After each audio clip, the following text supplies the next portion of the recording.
ang Nature's Way, para sa side ko, napakalabo nilang umalis sa AIM. Bakit?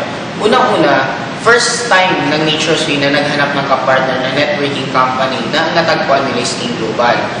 Una, ang Nature's Way, halos hindi sila nakikinig before sa presidente, sa mga may-ari ng AIM Global kasi nga, mas mataas ang tingin nila sa sarili nila. Pero nung pinatunayan ng AIM Global na yung target sales na gusto nila, nabibigay ng sobrang bilis ng AIM Global, dumating sa point na ang Nature's Way na mismo ang nakikinig sa mga may-ari.